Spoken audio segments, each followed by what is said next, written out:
تصريحات صلاح ذكاء ولا غباء؟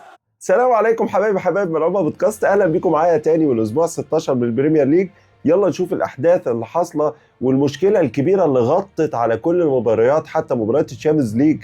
احداث اللي حاصله في ليفربول بين صلاح وارني سلوت وتصريحات صلاح القويه جدا والسخنه قوي.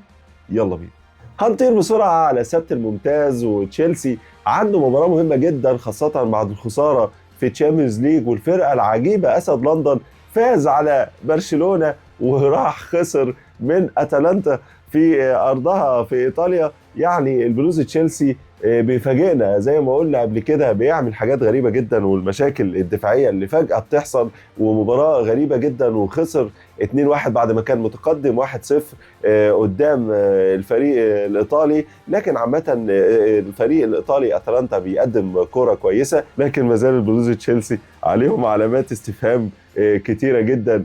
انزو ماريسكا والرفاق يعني بيعملوا ماتشات في السماء، ويعني تحس ان هم فعلا ابطال العالم عن جداره، ويرجعوا يخسروا مباريات زي دي. الماتش ده قدام ايفرتون ماتش صعب، لانه هو الدوافع على ارضه قويه جدا، لكن في نفس الوقت الجماهير غضبانه. المباراه اللي فاتت دي بالذات كانت يعني حاجه سيئه جدا، وعملت مشاكل بالنسبه لانزو ماريسكا الخساره. فالمباراه دي يعني لازم يعوضوا فيها.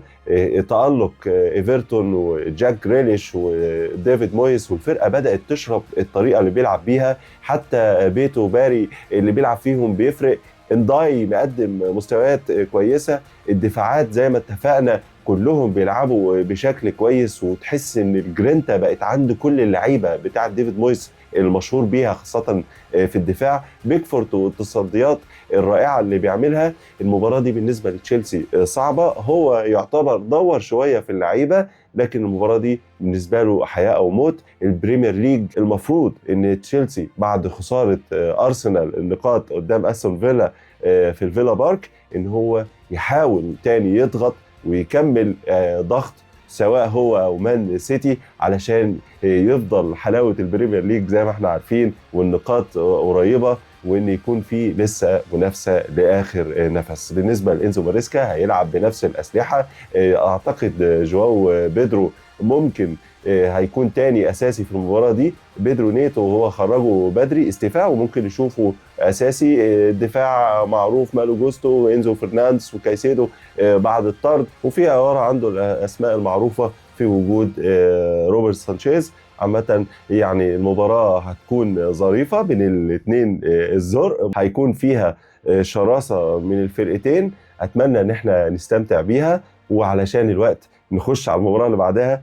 يلا بينا. في نفس التوقيت ده هيكون ليفربول مع ارن سلوت اللي فاز وعمل مباراة تكتيكية عالية جدا على انتر هناك على ارضه في السان سيرو، ويعني استفاد جدا وحس، يعني تنفس الصعداء زي ما بيقولوا، حس بنفسه كده وبدأ ان هو يهدى، واستفاد جدا جدا من تصريحات صلاح. ويمكن صلاح لو كان قاعد ساكت خالص وما اتكلمش، وسلوت عمل نفس النتيجة وكسب 1-0، ويمكن كان صلاح هيشارك في المباراة دي بشكل يمكن أساسي، أو يمكن ينزل في الشوط الثاني. لكن أنا هقول لك على حاجة مهمة جدا، هو نفس التكتيك اللي حاول يلعب بيه أرن سلوت في مباريات تانية وما قدرش يكسب بيه. هو ما اخترعش حاجة جديدة، لكن المشكلة كانت في موضوع انتر كييفو. مع الانتر بيلعب بلعيبة كبيرة، والتكتيك 3-5-2 يعني بدأ يعفى عليه الزمن، ومحتاج فعلا شرارة التغيير. الانتر يعني هو ما مشي منه انزاجي، وبيقدم صحيح مستويات كويسة، مش قادر اقول لا، لكن طريقة اللعب دي يعني مش دايما بتفلح، خاصة مع الفرق الإنجليزية. فماكاليستر لما غيروا ودوروا مع الراجل جونز، وكمان المجري اللي يعتبر هو الحل الأول دايما عند أرن سلوت، يعني بقى أصبح أهم من كرافنبرغ نفسه اللي كان بالنسبة له الورقة الرابحة الموسم اللي فات. السنة دي تحس فعلا أن سوبو هو الورقة الأهم عند سلوت دفاعيا، ويمكن كمان هجوميا، في غياب تواجد محمد صلاح وعدم تواجد فيرتس وكان فاز ببلانتي يعني يعتبر غريب شويه. انا من وجهه نظري انا لو حكم المباراه فيها تمثيل شويه على راي عصام الشوالي. الراجل مسكه لكن هو سابه، والراجل بعدت عنه الكوره ورمى نفسه فيرتس، وايساك ما شفناش الشكل الهجومي. احنا بنتكلم على ان الراجل سلوت كسب، لكن مش بالشكل برضو ليفربول اللي احنا عارفينه. انا كنت بتكلم على الصفحه وبتكلم على فكره ان سلوت يعني فعلا موضوع صلاح كان متخطط له، موضوع ان يبقى الطرفين طايرين دايما ده هو عايز خلاص يلغيه، عايز يعتمد على نص الملعب اكتر، عايز يعتمد على فيرتس والتحركات والكروسات اللي ممكن يعملها مع إيساك.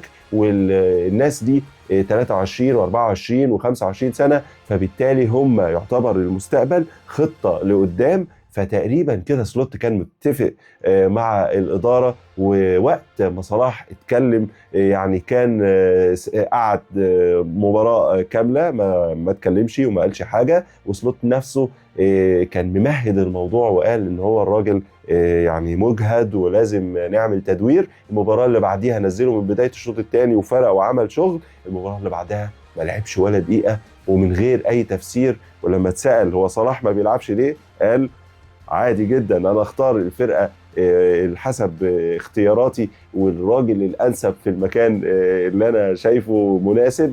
فبالتالي صلاح رمى القنبله بتاعته، وتحس ان صلاح وهو بيعمل التصريحات بتاعته كأنه هو كان محضرها او مفكر فيها، مش موضوع ان هو عشوائيه او يعني متضايق او مندفع او متحمس. لا بالعكس، ابتسامه هاديه، ثقه كبيره في النفس، بيبص حواليه، كان منتظر الموضوع عشان يرمي القنبله بتاعته. بيعجبني بصراحه طريقه محمد صلاح في بعض الامور، لكن يمكن طريقه يعني استعجاله شويه في طريقه عرضه للحوار كانت يمكن تكون مش في مصلحته. لكن من وجهة نظر تانية هقول لك انا على زاوية اخرى، محمد صلاح دلوقتي فاهم انهم كانوا بيجددوا له مخصوص، واهم حاجة وادوا له الراتب اللي هو عايزه، لكن كان اهم حاجة عندهم ان هم يبيعوه ما يمشيش فري. فبالتالي هو دلوقتي موضوع ان هو يطالب بفسخ عقده هتبقى مشكلة كبيرة جدا جدا بالنسبة لليفربول في الوقت ده، ان صلاح كده مشي من غير ولا مليم. ويمكن هم عايزين كده، لكن الافضل طبعا بالنسبه لاداره الليفر ان هم يبيعوا محمد صلاح ويستفادوا من صفقه تعتبر من الصفقات الخياليه لو تمت للدوري روشن في اي فرقه من الفرق في السعوديه. طبعا عندك الهلال وفي فرق تانية كمان نفسها ان محمد صلاح يخش الفرقه والسكواد بتاعها. لكن محمد صلاح بيفكر في ايه؟ انا اعتقد ان محمد صلاح دماغه في اوروبا.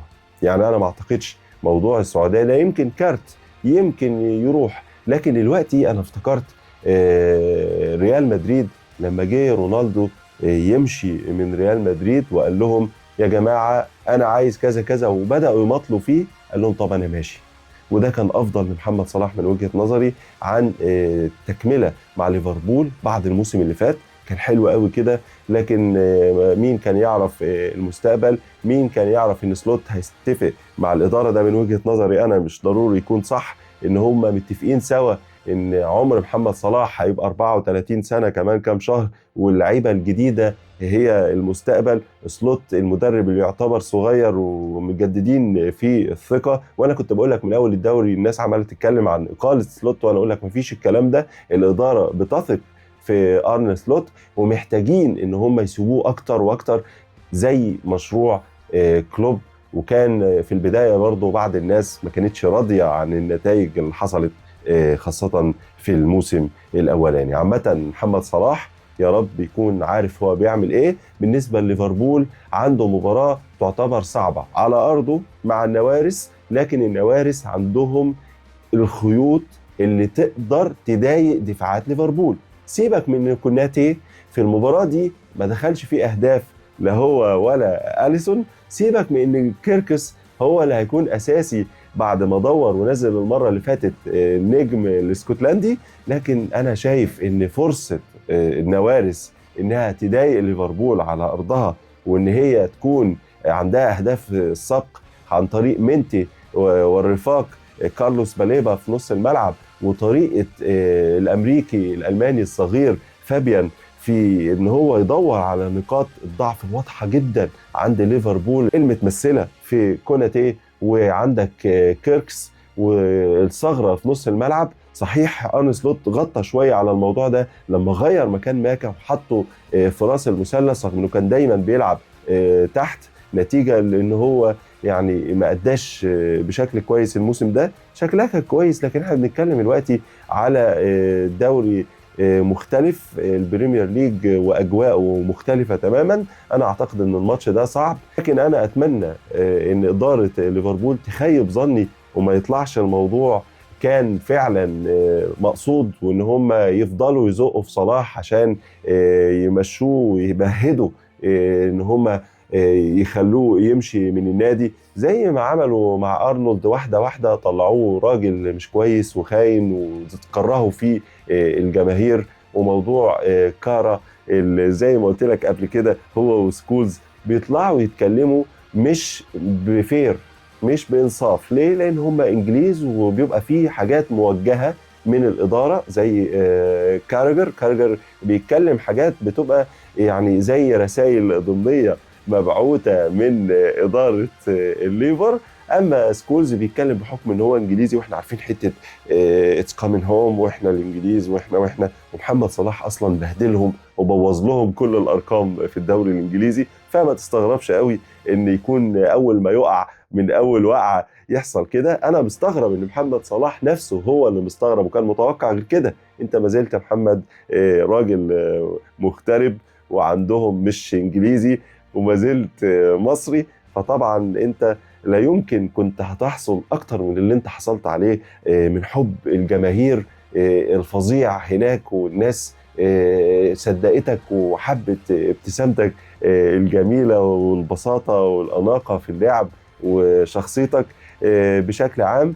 أنا أتمنى لك التوفيق، وأتمنى لمشجعي ليفربول وليفربول التوفيق. المباراة دي صعبة، يلا بينا نشوف الماتش اللي بعده، يلا بينا. أرتيتا على موعد لنزهة يعني استعراضية وسهرة رمضانية جميلة على أرضه في استاد الإميريتس الساعة 10 يوم السبت، لما هيجي لاعب الوولفز. يعني في حال في منتهى السوء، بيخسر من طوب الأرض. أموريم يعني تحس إن مانشستر يونايتد لما كان بيلعبهم كان فرقة كبيرة جدا جدا بقى ومسيطرة وكسبة بالأربعة. ففعلا هتبقى نزهة كبيرة، وهيحاول أرتيتا ان هو يجرب ويدور على أرضه ويمتع الجماهير. وأنا أتوقع فوز سهل على الوولفز. من أفضل الحاجات اللي ممكن يعملها أرتيتا ان هو يدور لعيبته ويلعب بالتشكيل الاحتياطي، ويشوف كذا حاجة وكذا فكرة في المباراة دي من لعب متحرك، ويسيبه من الضربات الثابتة، وان هو يحرز أهداف بشكل جديد وتجارب جديدة. الماتش ده سهل جدا، نقاط مضمونة. يلا نشوف الماتش اللي بعده.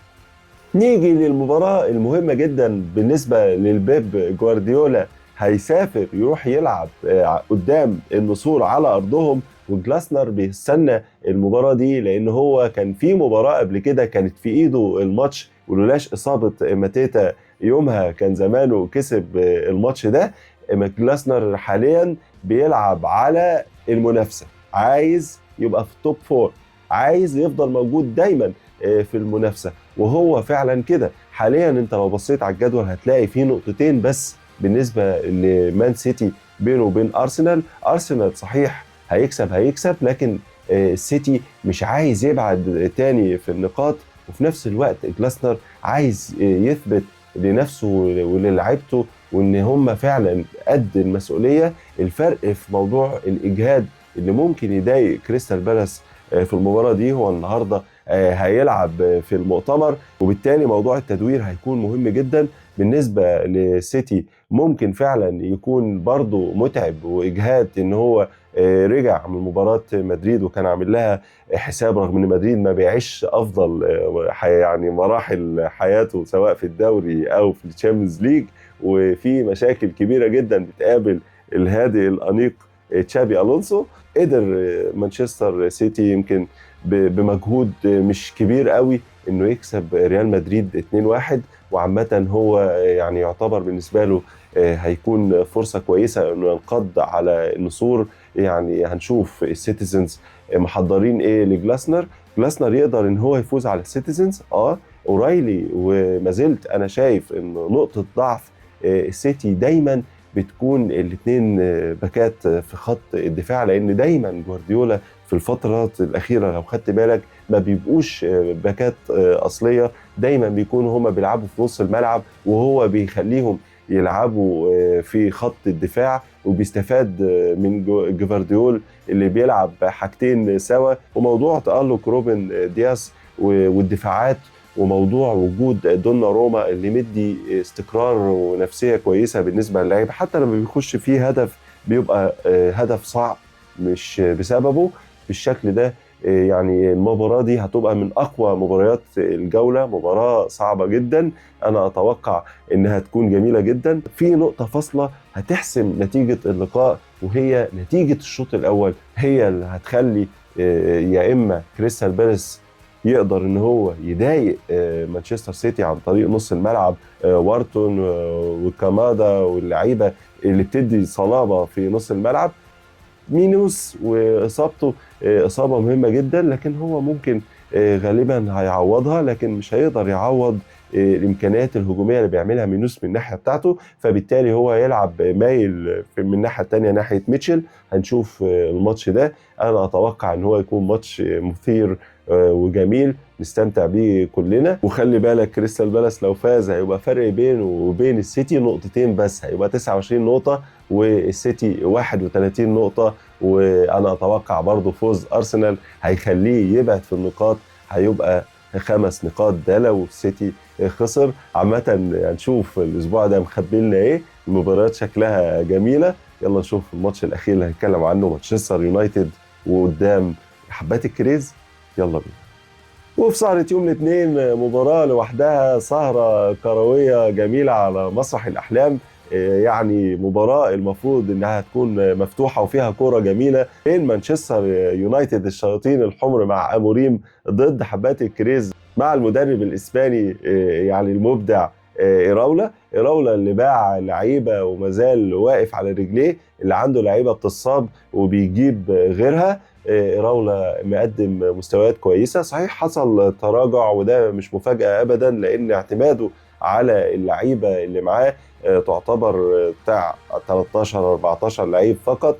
فطبعا أي مشكلة بتحصل بتفرق معاه شوية السكواد اللي معاه. ونفس الكلام بالنسبة لمانشستر يونايتد. شفنا لما شيشكو اتصاب زيركزي حاول يعني على قد ما يقدر، لكن فرق كبير طبعا في الإمكانيات، خاصة إن كان بدأ شيشكو يخش في المعمعة ويفرق كتير. أموريم جاي بانتصار كبير، لكن الفرق كبير جدا بين فرقة حبات الكريز مع سيمينيو وإيفانيلسون وبين الوولفز. يعني احنا عارفين هم اخير الدوري من غير نقاط كبيره. هنشوف الماتش ده اموريم قدامه ان هو يثبت لنفسه ويثبت للناس كلها انه فعلا جدير بقياده الشياطين الحمر، لان في ناس كتير بتشكك في الموضوع ده وبيتكلموا يعني بينتقصوا من امكانيات اموريم، لكن اموريم عامه بيتكلم بكل ثقة. أنا بالنسبة لكوبي ماينو يلعب في المنتخب أساسي عادي، أنا ممكن ما ألعبوش، أنا مدرب وبشوف وليا رؤيتي وبحط اللي بيخدمني في الفريق. الكلام ده يا جماعة يعني عادي إن هو يتقال بالنسبة للعيب صغير في السن، لكن برضو المفروض ان من مصلحه اموريم ده اللي انا شايفه انه يلاعب كوبي مينو وكمان نجم مانويل جارتي. وانا من وجهه نظري التدوير مهم جدا، لازم تعمل حساب الاصابات، لازم تعمل حساب الايقافات. موضوع كاسيميرو طبعا فرق بينهم كبير جدا، لكن مازال انت عارفين الاخطاء اللي بتحصل منه، الانذارات والطرد والكلام ده ممكن يعمل له مشكله كبيره لو غاب لفتره. وطبعا احنا عارفين ان خلاص كاسيميرو بالنسبه للبيك بتاعه انتهى خلاص. لامس في حراسه المرمى مأدي دور كويس، الدفاعات يعني الى حد ما موضوع ان هو حط دالو مع نصير مزراوي، عمل حاجه كويسه. وانا اتكلمت عن الموضوع ده المره اللي فاتت. نصير مزراوي بيدي فرايتي، ان هو بيعرف يدافع وبيعرف يهاجم، نفس الكلام دييجو دالو، وبالشكل ده يقدروا ان هم يقفلوا المساحات على الفرقه اللي قدامهم ويقلبوها 4-4-2. ما زال ديالو مهم جدا بالنسبه للفريق مع براين بويمو، وموضوع ماتيوس كونيا اللي لسه متذبذب وما خدش، يعني ما اداناش القوه القويه جدا بالنسبه لنجم كبير برازيلي. كان الناس منتظره اكتر من كده، وانا اتوقع انه هيجي في مرحله لو فضل في ثبات كده في التشكيل والامور الفنيه، وبدا النقاط تمشي، وهم حاليا السادس، هيبتدي كل ده هيتحسن مع الوقت. ميسون ماونت يعني عودته بصراحه كانت مهمه، والطريقه اللي بيلعب بيها يعني اموريم تخدم ميسون ماونت وطريقه لعبه، لانه ما بيضطرش انه يدافع كتير. وجود برونو فرنانديز لما بيكون رايق بيقدر ان هو يوزع يمين وشمال لما يكون كمان في مساحات. لكن في المباراه دي يعني ممكن مش هيلاقي المساحات اللي هو كان لاقيها طبعا قدام الولفز، وفرقه ضعيفه جدا وفرق كبير قوي. انا شايف ان الفرقه مزعجه. حبات الكريز ممكن تستغل سرعات سيمينيو، الا لو سيمينيو بدا يخرج تركيزه عن الفريق، لان في ليفربول عايزه في الميركاتو ده، وفي غيره برضه بيفكر ان هو يضمه. لكن ازاي هيقدر يعني إراولا ان هو يحافظ على نجومه خاصة قبل الانتقالات؟ هنشوف الماتش ده. يعني فرصة إراولا كبيرة في الفوز، وما زال برضه اليونايتد خطير على أرضه. لكن مشاكل اليونايتد لما بيحصل هزة خاصة في الشوط الأول بيبقى صعب العودة. هنشوف الماتش ده. أنا من وجهة نظري ماتش جميل جدا. وبمناسبة فشل منتخب مصر، الفشل الجديد بتاع منتخب الرديف بتاع حلمي طولان، أنا كنت متوقع طبعا، ويعني كنت متكلم قبل ما يلعب ويتعادل وبعدين يخسر. يعني أنا أستغرب فعلا أن يكون في حد كان متخيل حاجة غير كده. كابتن حلمي طولان يعني شكرا كابتن حلمي، ما عدتش تاني تحلل، شكرا كده، ما عدتش تاني تدرب، 75 سنة، اترك الفرصة يعني للشباب. الشباب تحت 60، احنا عارفين دايما اللعيبة عندنا 40، فالمدرب الشباب بيبقى 60 سنة. سيب الناس تشتغل. احمد حسن بيمسك المايك هايل، ماسك الحديدة هايل، لكن في الملعب ما شفناش حاجة. كابتن أحمد صقر يا عميد لاعبي العالم الحقيقي، أتمنى تركز وسيبك من الموضوع. مش عايز أقول كده شبه التلقيح والكلام ده، يعني حاجة بصراحة غير محترمة تماما. أتمنى إن نجم كبير وكان لعيب كبير قوي قوي زي أحمد حسن يركز شوية في الأمور الفنية ويطور من نفسه، ويسيبوا من الهجص اللي كان بيتقال ده، سواء هو او الحضري. الحضري كان اسطوره في الملعب، لكن تصريحاته دايما ما كانتش يعني بتنال اي اعجاب حتى من جماهير الاهلي في عزها. كانت طريقته يعني مستفزه وما كانش الكل بيقبلها. لكن انا اتمنى ان احنا لمره واحده نتعلم من اخطائنا وننحي المحسوبيه شويه. يعني ناس كتير بتقول لي المغرب عايزين نعمل زي المغرب. لا، احنا مش هنعرف بالناس دي ان احنا نعمل زي المغرب، ما ينفعش. المغرب عملوا ايه؟ جنبوا المحسوبيه، عكس اللي بيحصل تماما. احنا ما زال في ان شاء الله قريب سقطه جديده هتحصل مع شيتوس. انت منتظر ايه؟ ما هو انت باعاده تدوير.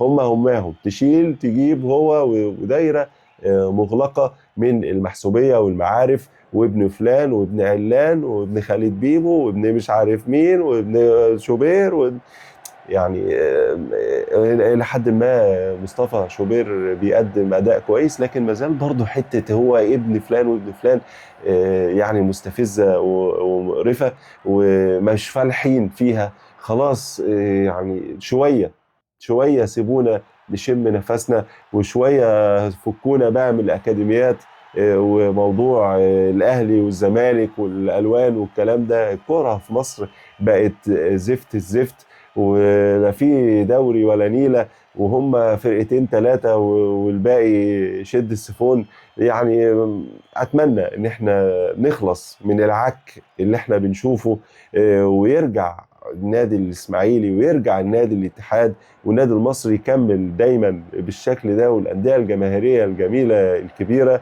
يعني الجماهير ليها دور كبير، وكمان دور مساندة المحافظات، وموضوع الأندية الشعبية إنها تعود لكرة القدم. لو عايزين نفلح، بتمنى لحسام حسن إن هو برضو يفكر بره الصندوق ويسيبه شوية من المحسوبية. أنا شايف إن هو إلى حد ما معتدل.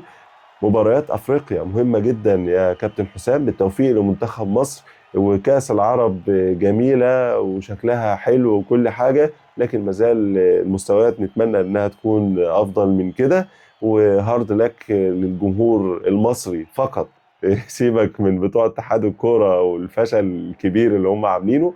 يعني بتمنى الجماهير المصريه ما تزعلش قوي، واللي كان متوقع اكتر من كده غلطان، لانه اكيد مش متابع محمد القاضي في ملعوبه بودكاست. كان عارف الكلام ده من زمان، لان التحليل هنا غير. واشوفكم على خير. سلام.